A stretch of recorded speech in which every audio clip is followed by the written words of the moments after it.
Gente, oi para todo mundo, aqui é o João Pedro Rezende, do Hotmart, e a gente está aqui para gravar mais uma entrevista com um empreendedor que talvez você já conheça. Ele é um empreendedor serial, tem vários negócios digitais aí na internet, recentemente se tornou mais conhecido, inclusive ele já até tinha me entrevistado antes, e agora eu interrompi as férias dele em Berlim para a gente fazer essa entrevista aqui. E eu espero que vá ser interessante, vai ser legal para todo mundo. Tudo bem, Érico? Como é que estão as coisas aí? Tudo bom, João Pedro? Aqui tá tudo jóia, cara. Tudo beleza.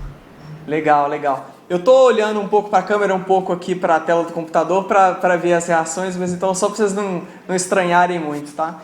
Érico, é o seguinte, acho que as pessoas, grande parte das pessoas talvez já te conheçam, você já tem uma carreira aí notável aí nessa parte de empreendedorismo digital e tudo. Mas assim, para quem ainda não é tão familiarizado com a sua pessoa, com o tipo de trabalho que você faz, explica mais ou menos como que você começou rapidinho e quais empresas que você hoje administra, né? Então tá bom, ô João.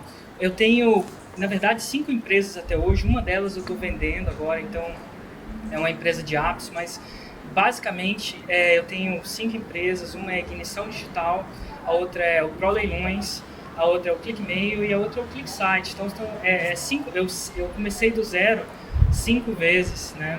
E é interessante, todas as empresas são completamente digitais e elas são baseadas em empresas de produtos informacionais ou ferramentas, né, na internet.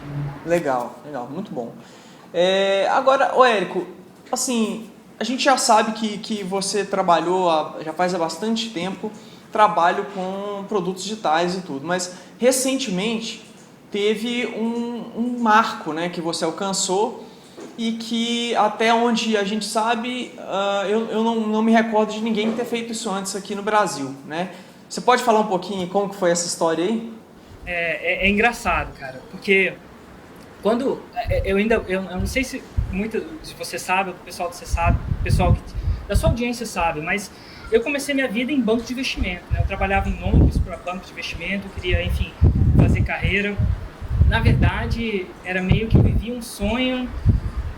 Eu sempre quis empreender, mas eu nunca tinha conseguido. Então, o que eu fazia era construir carreira em banco de investimento, né? E não levava uma vida tão boa lá. Era um emprego, trabalhava de 7 a 7, enfim, com alguma coisa que na minha cabeça não fazia tão sentido. Eu trabalhava com precificação de títulos de dívida pública. E não era uma coisa que eu enfim, acordava segunda-feira e gostava. E um dia, eu resolvi empreender, né? Então, e o jeito que eu resolvi empreender foi comprando imóveis. Na época eu acreditava. E acontece hoje no Brasil, tá tendo um boom de imóveis. Então a gente sempre acredita que a gente vai comprar um imóvel e ele vai subir de preço, enfim. E eu acabei ficando muito bom em comprar imóvel. Mas enfim, com a crise que deu na Europa, eu acabei, aquele meu sonho de me aposentar só com imóveis, foi por água abaixo, né? É interessante. Eu comecei a focar em investir em imóveis no Brasil e dali eu comecei a ver que existia uma deficiência no mercado de imóveis do Brasil, em especial no mercado de leilão de imóveis. Eu não vou entrar muito em detalhe aqui porque não é o caso, né? E eu resolvi fundar essa minha empresa na internet, que era o Pro Leilões, que dava informações sobre leilões de imóveis no Brasil. E eu lembro que eu botei meu site no ar e não vendi nada, cara. Não vendi nada, era em agosto. Do ano passado não vendia nada, e eu descobri que eu não sabia fazer marketing na internet, enfim. E aí eu vi uma entrevista, cara. E quando você tem uma empresa e os seus negócios não vão indo do jeito que você sempre quis, o que você faz? Você lê livro de autoajuda, né? E eu comecei a ler um livro de autoajuda de um cara que chamava Tony Robbins. Não sei se você conhece, no Brasil talvez não seja tão... Conheço. Pois é, em caso de desespero, pense positivo. Eu vi esse cara, e eu comecei, era esse cara que me guiava no momento, enfim, não estava dando nada certo, como é que eu vou, enfim, como é que eu vou pensar positivo e conseguir, enfim, navegar essa tempestade. E aí ele entrevistou um cara que chamava John Reese. E esse John Reese foi o primeiro cara que fez enfim, é conhecido nos Estados Unidos como o primeiro cara que fez $1 milhão de faturamento no espaço de 24 horas. Certo. E eu olhei para esse e falei, meu Deus, eu quero aprender a fazer isso em um lançamento. E como é que isso era possível fazer tanto? E parecia até balela, te juro por Deus. Mas quando eu vi que o Tony Robbins estava entrevistando esse cara, o Tony Robbins era um cara que tem reputação, né? Como se fosse um Roberto Chinichique aí do Brasil. entrevistando uma pessoa dessa, eu pensei, nossa, engraçado, isso é possível. E aí essa foi a primeira vez que eu sonhei em fazer o dia de 1 milhão. E eu descobri que eu tinha que me educar, então eu fui para os Estados Unidos me educar. Particularmente eu comecei a me educar em lançamentos, como é que você cria campanhas de marketing que são capazes de criar um momento tão grande assim para o seu negócio, que enfim, eles são capazes de criar essa antecipação, esse desejo de compra. E lá eu fiquei muito bom no lançamento. E assim, por 2 anos eu criei várias empresas baseadas nisso, mas por 2 anos foram esses lançamentos que eu sonhava em fazer. Agora, foi algumas semanas atrás, a gente chegou ao marco de conseguir fazer, até onde eu sei, o primeiro R$ 1 milhão, que foi R$ 1 milhão em faturamento, com um produto de informação, num prazo de 24 horas. Na verdade, foram 22 horas e 23 minutos, no caso. Então, assim, foi incrível saber que a gente, no Brasil, também consegue fazer esse tipo de coisa. Lógico, e assim, você foi o primeiro, né, Érico? Eu acredito que depois disso, vários outros vão surgir, né? E isso, a sua contribuição foi muito importante para que isso acabe acontecendo, né? Agora, você falou do período de 24 horas. Mas na verdade o lançamento durou um pouco mais, né? Durou alguns dias, né? E no final desse dia você tem já uma nova métrica aí para passar? Ou claro. É público, ou é privado? Como é que é? Não, posso passar. A gente faturou mais de 2.144.000 da última vez que a gente contou direitinho. Legal. Então foram 2.144.000 reais no espaço. Na verdade, ele ficou aberto por 5 dias, né? A maioria desse faturamento foi isso. Depois a gente reabriu com um curto espaço de tempo, porque sempre nesses 5 dias acontece de, enfim, tem algumas vendas canceladas ou a gente querer abrir um pouco de oportunidades. Porque é o seguinte, uma coisa que é importante dizer desses tipos de lançamento é que não é só vender. Então, assim, um dos grandes efeitos colaterais é você conseguir receber essa quantidade de pessoas e receber do jeito que elas merecem. Então, sim, um lançamento, principalmente quando você vende alguma coisa que tem interação, que foi o caso que eu vendi, enfim, tem uma interação, então a gente não queria colocar mais gente do que a gente podia suportar. Então, claro, a gente deixou por 5 dias, fechou, a gente viu que a gente conseguia acomodar um pouco mais de pessoas e aí depois a gente foi lá e abriu um pouco mais para acomodar essas pessoas e agora fechou, né? Então, no final foi um faturamento de 2.144.000. E o mais interessante é que isso foi um produto de informação. Por muito tempo você acreditou que isso não era possível no produto de informação. E eu acho isso muito legal. Eu espero que muito mais, agora que a gente bateu essa métrica, esse marco, a gente acredita que muito mais pessoas, a gente acredita e torce para muito mais pessoas baterem a gente. Claro. Porque uma vez que você descobre que é possível, fica muito mais fácil de você, enfim. Acontece isso muito, por exemplo, por muito tempo, demorou-se muito tempo até alguém conseguir correr 1 milha,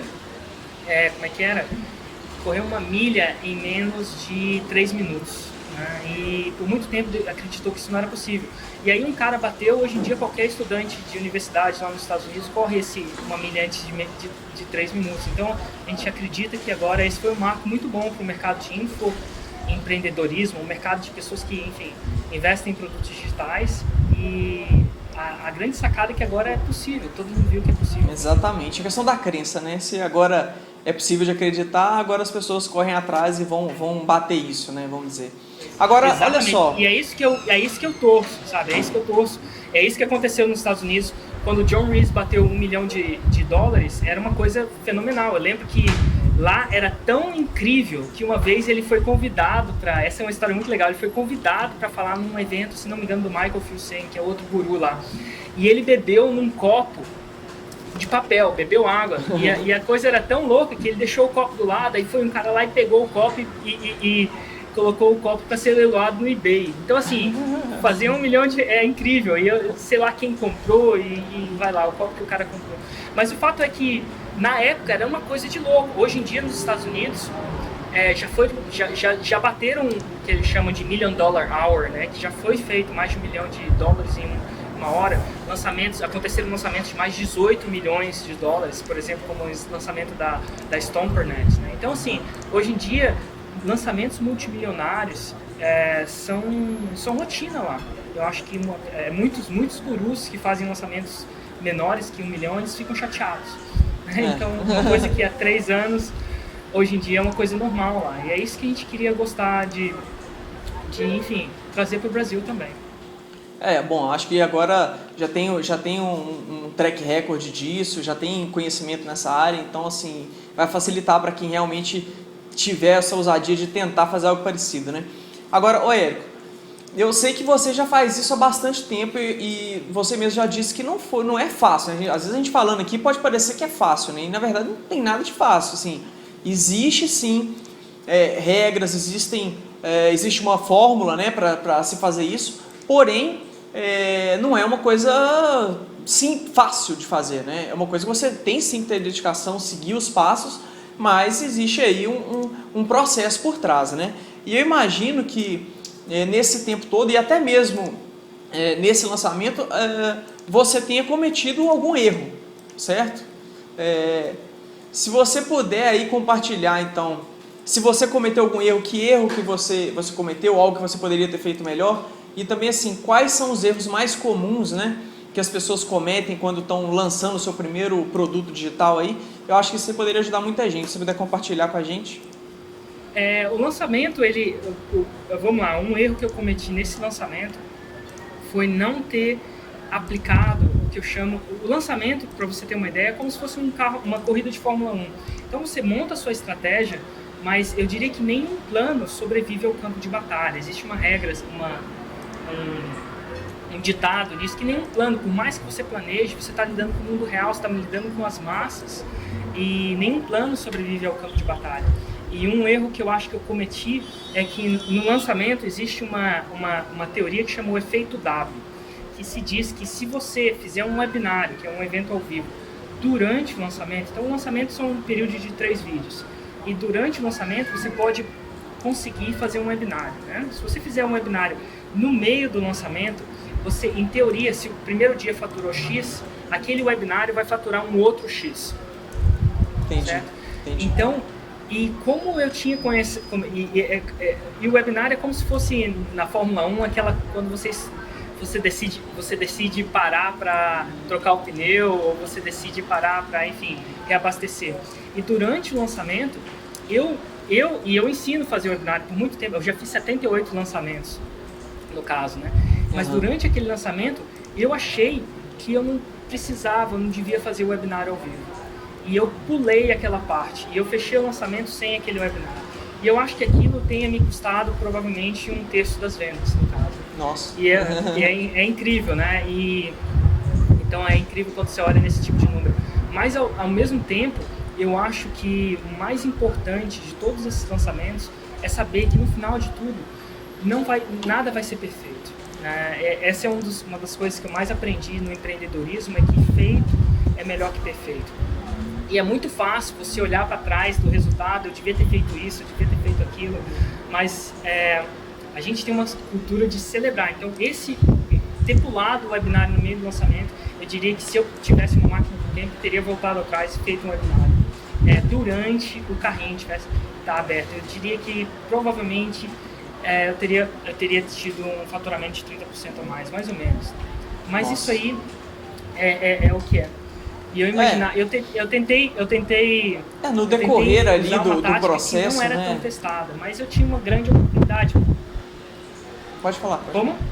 Pode falar, que tá embaralhando um pouco aqui a conexão, pode falar. Às vezes embaralha pra mim também.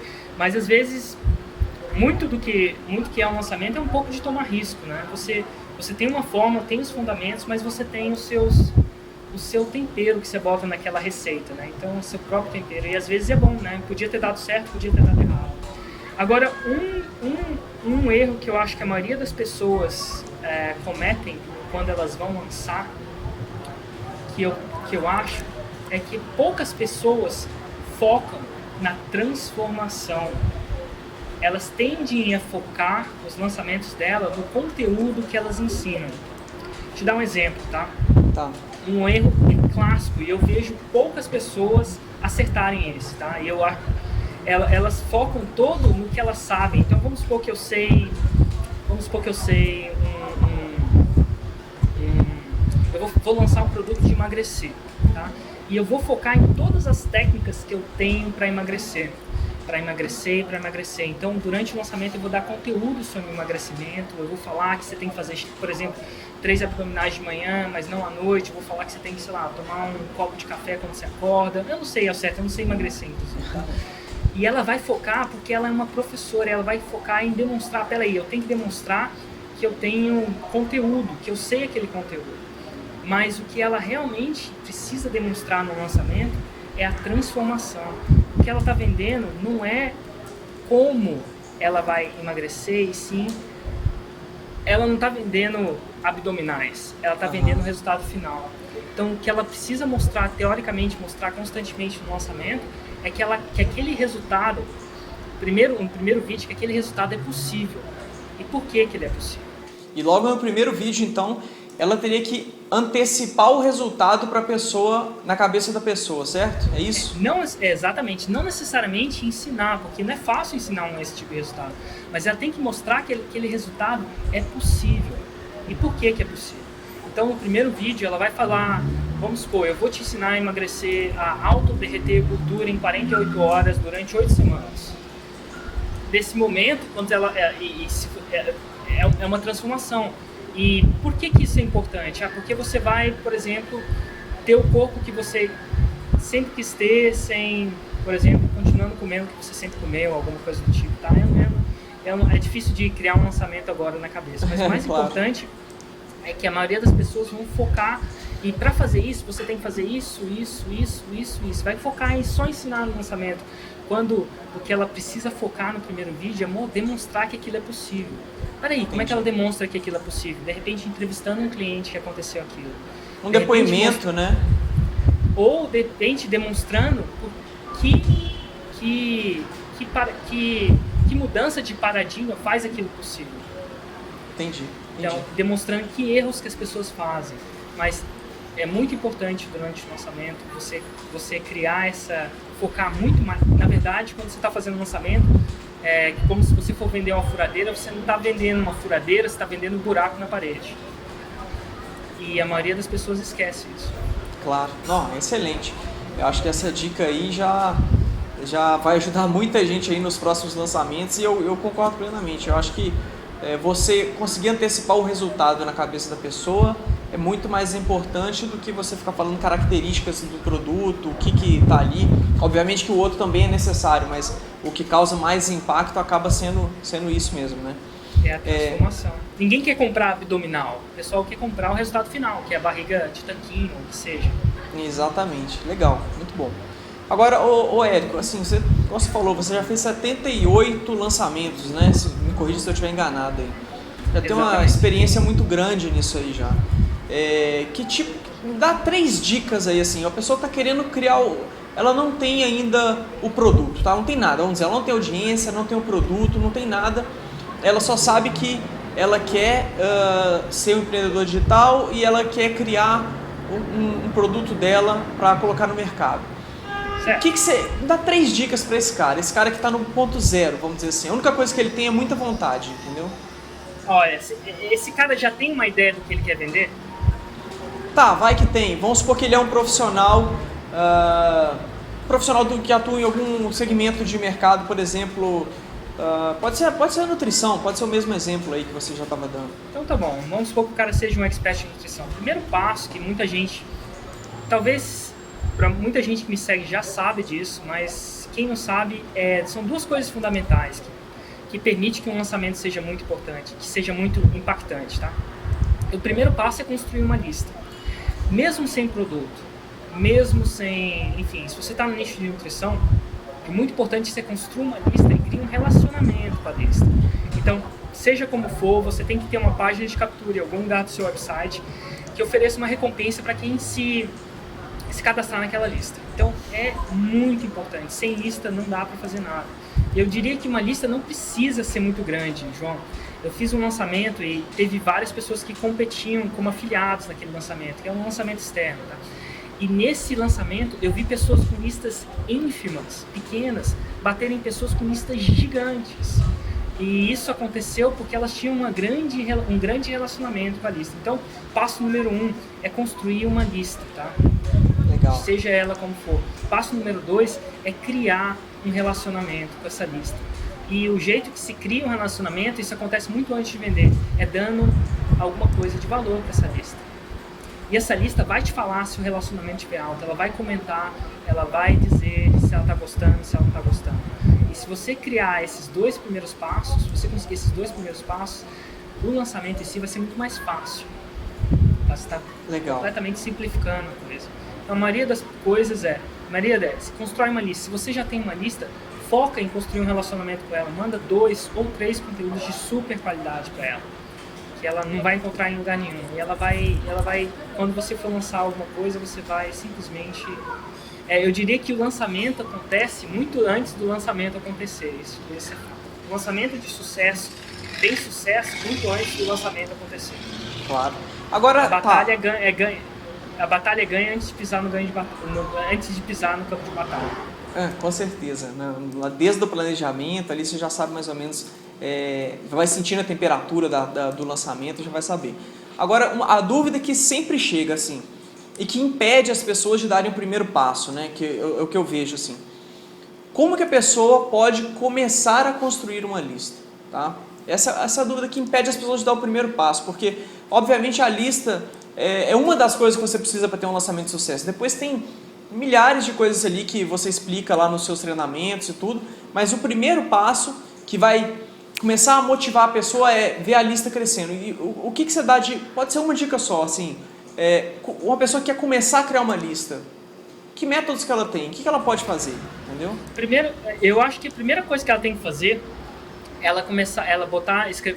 pegar uma folha em branco, escrever e descrever o que o prospecto dela, aquela pessoa que não é cliente ainda, mas pode se tornar cliente, mais sonha na vida.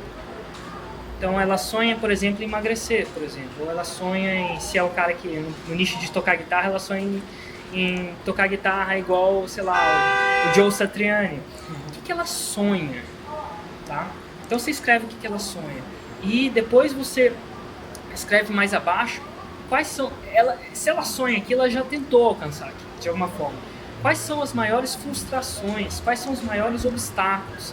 E vão ter, geralmente ela já entrou na internet, olhou tentou achar alguma informação, na maioria das vezes tem um exemplo típico de pessoa que tem, problema das pessoas elas têm o que a gente chama overdose de informação. Então assim, geralmente overdose de informação para a pessoa de conseguir aquilo. Então, você tem que escrever 3 ou 4 coisas que param ela de conseguir aquilo.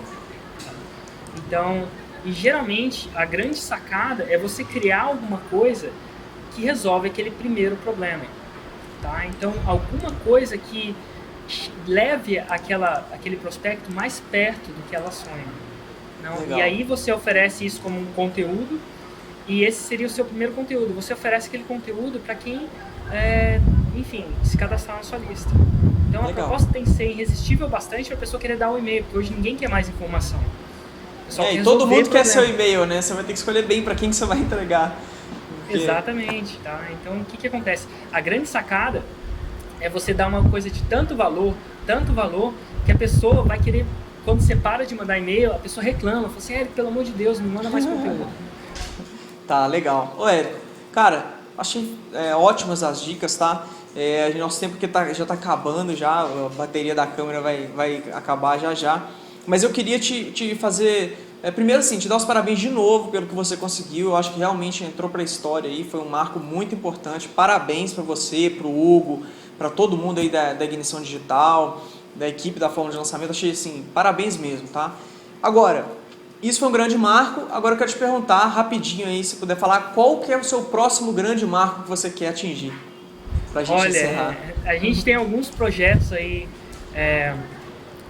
sendo considerados, tá? Mas um grande projeto que a gente está cogitando em fazer, e é uma coisa, eu não sei quando vai acontecer, ou se vai acontecer, tá bem, mas a gente está cogitando em criar entrar para o livro, interessante, a gente está cogitando entrar para o Guinness, o livro dos recordes, né? Na minha última viagem... Só isso, né? Mais nada. Não, é verdade, é estranho, Pedro, porque é o seguinte, eu participo de um mastermind nos Estados Unidos, né? E nesse último Mastermind, eu conheci um cara, é um russo, o nome dele é Andrei Parabellum. E, enfim, não é conhecido no Brasil, mas ele expandiu muito o que eu achava que era possível. E esse cara, ele conseguiu entrar pro livro dos recordes, na verdade, o livro dos recordes mundial, tá? Como o maior webinário do mundo. Então, o maior webinário, que é segundo Guinness, eles chamam de Online Business Seminar, eles chamam isso de webinário. Até então, o maior webinário tinha 11 mil pessoas ao mesmo tempo, e era de Cambridge. Se não me engano, era de Cambridge ou Oxford. E esse cara foi lá e bateu o recorde, ele conseguiu 12 mil pessoas. E é complicado bater esse recorde, porque não é simplesmente colocar qualquer 12 mil pessoas a qualquer hora, você tem que marcar um horário, claro. Você tem que pagar uma viagem de avião para um cara lá da Inglaterra vir até você certificar que aquilo realmente aconteceu, né? E a gente está combinando de tentar bater o recorde dele, que já é dele, né, conjuntamente. Então eu estou com um projeto de tentar fazer um webinário internacional, tá? E eu sempre quis também trazer especialistas lá de fora para o Brasil, e de repente essa é a hora de fazer uma coisa internacional. Isso é o que a gente chama no forma de lançamentos, de um hiper lançamento semente, enfim. Mas talvez trazer experts internacionais e com tradução simultânea para o Brasil e tal, e de repente fazer desse o maior webinário do mundo. E de repente até colocar o nosso nome e o Brasil no livro dos recordes, né? Até no sistema de online. Eu acho que o Brasil merece fazer isso, e é um jogo muito difícil de fazer, mas é um que a gente está cogitando agora. Cara, eu não esperava nada menos, né? De qualquer forma, mas assim, cara, de novo, parabéns, obrigado, tá? Você tá aqui dando entrevista pro nosso blog. Desejar mais sucesso para você aí, para a família Rocha. E, cara, outra oportunidade, a gente conversa mais. Quero te agradecer de novo, muito obrigado, viu? Oi, que isso, Pedro. Eu queria te reconhecer, cara. Você é um cara que está sempre disposto, incansavelmente, a achar o melhor do melhor, a trazer o melhor do melhor para os seus clientes. Assim, as entrevistas que você consegue são show de bola. Eu estou constantemente assistindo o seu blog, vendo isso, e eu tenho certeza que o pessoal do Hotmart, os clientes do Hotmart, os prospectos do Hotmart têm muita sorte de ter você aí na direção do Hotmart, cara. Muito obrigado e eu acredito que esse tipo de coisa não é só uma contribuição para a sua empresa, mas eu acredito que o infoempreendedorismo, eu simplesmente acredito que o infoempreendedorismo é o futuro da educação da humanidade, tá? E muita gente concorda, muita gente discorda, mas eu acredito que o sistema educacional do jeito que ele está quebrado. O Ivan do Internet Vídeos fala muito isso, eu também falo isso, está quebrado. Assim, quando você vai fazer um curso, até ele se atualizar, o tanto de, enfim, burocracia que ele tem que ir para se atualizar, um curso de marketing, por exemplo, para ele se atualizar, ele tem que ir para o MEC, a própria natureza do sistema deixa difícil a atualização, mas plataformas de ensino, de infoempreendedorismo, de venda de treinamentos como o Hotmart, eles possibilitam as pessoas aprenderem com vários outros experts a um preço que muitas vezes seria impossível de pagar, né, para aprender diretamente com o cara. Então, esse tipo de coisa eu acho que muda a educação, faz um bem, cara. Hoje em dia, quantas coisas as pessoas podem aprender através do Hotmart com tantos experts, né? Verdade. Eu acho que o fato de você fundar esse tipo de coisa e fomentar isso é uma ótima coisa para o nosso Brasil. Graças a Deus alguém fez isso no Brasil, né, gente?